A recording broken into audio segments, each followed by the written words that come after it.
Hi there, I'm Aspen Baker, and this is How to Exhale, our series on love and hate in America. And our hope is just to keep the conversation open, especially on the areas where our country is the most polarized. And we are here in the beautiful cell space, the Civic Engagement Lab, I should say that correctly, right in the heart of downtown Oakland, the perfect place for us to have these conversations. Our guest today is Joan Blades, and she brings progressives and conservatives together to talk to one another. And so I'm so happy that you're here. Thank you for joining us, Joan. Thank you for having me. So right now, it's so easy for us to get caught up in this us versus them kind of thinking.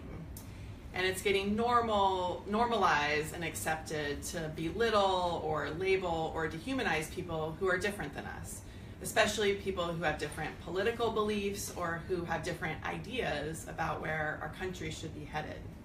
And on the one hand, it's easier than ever for us to build an audience and supporters to point out all those things that we're opposed to. And on the other hand, it's a lot harder to actually build the things that we're for and that we need. And so it's more important than ever that we look beneath the surface and try to get under those stereotypes and assumptions and look for stories of the people who are making connections and beating those odds against division and dehumanization. So Joan Blades is well known as being the founder of Move On. And it's important, I think, to remember the history of Move On, because it's known as a left organization with a liberal agenda, and it is. Mm-hmm. And when you started it was in the late 90s during the Clinton impeachment hearings. And the idea of Move On was to tell Congress to move on beyond the politics of impeachment so they could get to the job of governing, because there's real issues to address: economic and security and environmental. So that's where it comes from, and Joan does have a background as being a mediator as well. And since Move On, she's also started an organization called Moms Rising and Living Room Conversations, and that's really what we're going to be talking about today. And Living Room Conversations really kicked off in 2011 when you hosted an event at your home with Mark Meckler, who's a Tea Party patriot, to have the sort of first conversation of bringing progressives and conservatives together. And since then, you've been doing this all over the country. And so I'm so happy that you're here to tell us about your experiences and why this is important. Thank you. Well, first... Go for it. Yeah. Just to clarify. Please. We were having energy conversations in 2011. That was the pilot project. And it was 2013 when Mark and I, that was our first high-profile conversation where we had a press person come and sit with us. And Mark, as a co-founder of Tea Party Patriots, one of my partners at Living Room Conversations, because you can't do this and it's got to be diversity in the leadership, had introduced me to Mark Meckler. And we had talked on the phone a number of times, and we decided we wanted to have a living room conversation. So he came to my house with two of his friends, and I had two of my friends, and we had a conversation about crony capitalism that was just kind of incredibly enlightening and exciting. I admit I was nervous beforehand, but we had a great conversation where we found a lot of common ground. And that is the piece that as we live in these separate narratives, we lose, because our media doesn't focus on our shared goals and values, which we have a lot of. It focuses on all our differences. And sitting there in that conversation, I learned that we were in complete agreement. The bank should not be able to gamble with our money and keep the money when they succeed and get insured when they lose it. Stupid regulations, let's get rid of them. And the one that we were actually able to do some really deep work on was criminal justice reform, because all of us agreed that there are way too many people in prison. The war on drugs is not a success, and we should be using evidence-based practices to deal with people that are in the criminal justice system.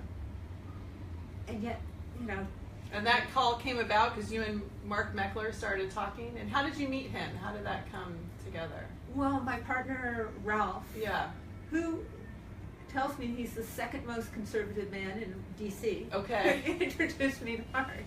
Yeah. And my friend and colleague, he's one of the Living Room Conversations partners. And so Mark and I started to, Mark lives in Grass Valley. I think Grass Valley. You introduced me to Mark at some point, so I did have my own conversation with him. Yes, that's right. Yeah. So let's get to now, and we have the election of President Trump. And for many liberals and progressives, this is a time for fighting, not necessarily a time for talking. So what is the importance of living room conversations right now, and what time is it for you? I think more and more people are realizing that we need to be in relationship with people that we are not talking to. Mm-hmm. I live in Berkeley. Living room conversations are part of me realizing that I cannot really have a full view of politics if I'm only talking to my fellow Berkeley residents. And I love them and we share so much, but when you talk to people that share your beliefs, it tends to cause us to be more firmly embedded in those beliefs and even more radicalized. Mm-hmm. So I needed to hear other voices. Mm-hmm. And the more I've done that, now I have these beautiful friends that are from across the political spectrum. And talking left and right even doesn't make sense to me anymore because my friends on the right are pretty darn diverse. We've got Ralph, who's in D.C., and he's very politically sophisticated and kind of an insider. We've got my friend Jacob in Utah, who is much more faith-based. Mm-hmm. And, we've had these wonderful conversations about climate change. Mm-hmm. And when we first started talking, Jacob didn't care about climate change. And now he cares. Now he doesn't care as much as I care.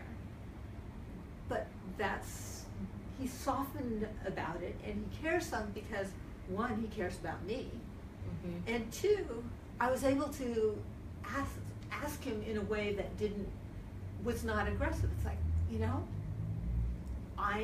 if there's a 10% chance that we're destroying the capacity of the earth to take care of future generations, I find that unconscionable. I don't let my kids play Russian roulette.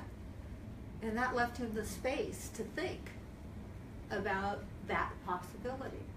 So no, it's not just top issue, but it's that kind of relationship. When conservatives, hear things like Hillary Clinton and John Podesta have a child trafficking ring in a pizza parlor in D.C., they need to have a friend that says, "Are you sure? Mm-hmm. Does that really make sense?" Mm-hmm. And we need to hear what it is that, where we're off the rails. Because certainly I'm not off the rails ever. But, well, that's why I wanted to ask you. So your friend in Utah, Jacob, was able to come around in some kind of a way to acknowledging climate change or caring about it. Is there something that you have come around to or you have acknowledged in a different kind of way based off your relationships and conversations? I think one of the things Jacob has really helped me understand is that for religious conservatives, they're concerned about being marginalized. Yeah. They feel under threat. And vulnerable, and I don't want them feeling that way. Now, one friend here in the Bay Area told this after Trump was elected story where she got abused by her people in her office, and she didn't talk about politics. So people that are here in the Bay Area. Because she was a Trump supporter? Because she was religious? She's conservative. She's conservative. And she didn't say whether she supported Trump or not. I actually don't. We don't know. I have a lot of conservative friends that didn't support Trump. But she got ostracized. It's not she got not ostracized. She got actually aggressively, verbally attacked. Okay. And and she didn't get support from her fellow colleagues. It was like, oh, he's so upset. It's like, we've got to take care of each other. We've learned to be tolerant about different religions, and our tolerance for different political beliefs has gone down to that, and that's not good. So what happens? So you have had these relationships and these conversations, and then the model of living room conversations is to get other progressives and conservatives together. So what happens? Like, why should we care about that? Why is that a good thing? I believe that Obama wanted to get people working together. He wanted to get the Congress working collaboratively, and he couldn't do it. And the reason he couldn't do it, in my estimation, is there was not the foundation for him to stand on. There are too many people that have been trying to get collaboration going, and they've been primaried, or they get voted out. They get voted because out the base supports the more divisive approach than a collaborative approach. And trying to work together has been equated with compromise, and compromise has gotten equated with lose-lose outcomes. And the reality is we need to be seeking win-win outcomes. My top issue is actually climate, because that having a future for generations is essential. And reality is, right now, if everybody in Congress decided on the right and the left climate was a top issue, it wouldn't make enough difference, because they're working in an adversarial fashion, which you don't have everyone's best ideas in the room. You're adversarial, so you don't have the flexibility to implement things and then change them as you learn. I mean, we've got to be agile and adaptive and working together. And it's not going to happen unless we start being in right relationship with each other. When, how did we end up with two candidates for president that were the most objectionable to my friends and to me? I want us to be putting up candidates that, even if we didn't vote for them, we respect them, and we can and to have a candidate that respects the people who didn't vote for them as well. Yes, little things like that too. That seems really important to me. Very important. And that feels like a big change from previous presidents. That there's the difference between the campaigning and the governing. Yeah. So one of the things that we experience, at Exhale, when we work on the issue of abortion and we talk about needing to listen to different voices and different experiences, that there's a confusion about what happens, because we all have such strong values and beliefs about everything. And so if I have to listen to someone on the other side, or if I have to respect someone on the other side, are you telling me what happens to my values and beliefs? Do I have to sacrifice them in some way? Do I have to put them to the side? Sort of, how do you negotiate this, like, holding what I care about and holding what you care about? The beauty of this practice is it really is listening, and the power of listening. And Mark and I are very clear that we have some very different beliefs. Mark Meckler. But that's fine. We can be respectful to each other and disagree deeply on a whole variety of issues. We can treat each other as the intelligent and caring people that we are. And having different viewpoints doesn't mean someone is evil. And we've come to that kind of equating. Because if we start thinking they're evil, then there's nothing for us to do with them or work with them. Yeah, exactly. And this is a super simple practice, so that anyone can do it. It's just two friends with different viewpoints. Each invite two friends for a structured conversation. Ahead of time, they've agreed to ground rules, basically what you learned in kindergarten. Take turns, and be respectful, be curious, own your part of the conversation. That's the core of it, and everybody gets that, and they can do that. So what happens if we don't know someone who has different beliefs, you know, and what you said about being in Berkeley, and I know that you travel around the country, like you're pretty proactive to go out and talking to people, and I think part of the challenge is we do end up surrounding ourselves with people like us to some kind of way. So how do we find that other progressive or that conservative to be in a conversation with? Well, is that true? Or not true? Is that another? I don't know how true it is. Okay. I mean, most of us have someone we know. Yeah. That has more conservative beliefs. Yep. But if you don't, you probably have a friend that does. I mean, Mark Meckler was not my friend until my friend Ralph introduced me. So, you know, think of it as how many steps removed from Kevin Bacon kind of thing. You may not have a conservative friend, but you probably have a friend that does. And if you don't, you should really consider if this is a good thing. Because, you know, this living in separate narratives, you know, we can't have a healthy democracy and not share facts. One of the things I realized talking with Mark is we thought, oh, we should have a conversation about fracking. And then it became clear that his facts and my facts are very different. Our trusted experts are different, which means we can't have a good conversation. And there are things to do about that. Recognizing that you have to go there first is important. And I find that sometimes we can look at the same facts and take away different lessons from those facts as well. That's absolutely true. Facts don't necessarily, you know, mean that. And I find that in abortion a lot as well. Like if I tell you these facts about abortion, you must or think or have to think about it the same way that I do, and that's not always the case.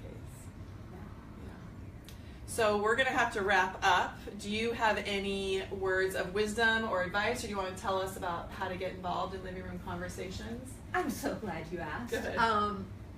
Well, the first thing is have a living room conversation. Yeah. We talk about this, and what I always forget to do, they're really fun. That's People right. spend big money to go on vacations, to have adventures. You can have an adventure in your living room, or your church basement, or your bakery. They've happened all over the place. And they're so simple, and it's a container that allows you to explore in a different kind of way. And livingroomconversations.org is the place to go to get all the directions. We have over 60 conversation guides already written. So they're conversation rounds. The first part is basically realizing, hey, this is a smart and caring person I'm sitting with, or people, because it's 6 people to play. And then you get into the topic area where it's open questions about, it could be about the American dream, it could be about guns and responsibility, full spectrum here I'm talking about. And then you've gotten your chance to say your piece, which is the meat of it, and then the closing is just reflection, so it's never a debate. This is not meant to be a debate. And what do you want to do? So you can do it, and it's powerful. And the dream is that we can transform our norms from what's currently pretty darn disrespectful to a place where you're appalled when people are yelling at each other and treating each other badly. Be the kind of community you want to have. I love that. I love the idea of changing the norms to where we are applauding each other when we're showing respect in the neighborhood or on social media, and saying like that's not cool when we're using bullying behavior or labeling behavior. And it is fun. It is really fun to talk to people who have different ideas, and it really gets your brain and your heart and your spirit moving in a different direction. So Joan, thank you so much for all of your advocacy and all your years of leadership, and for sharing some of your stories and insights with us. It is an emergency out there, and we need to be working on our democracy. So thanks. See you next time.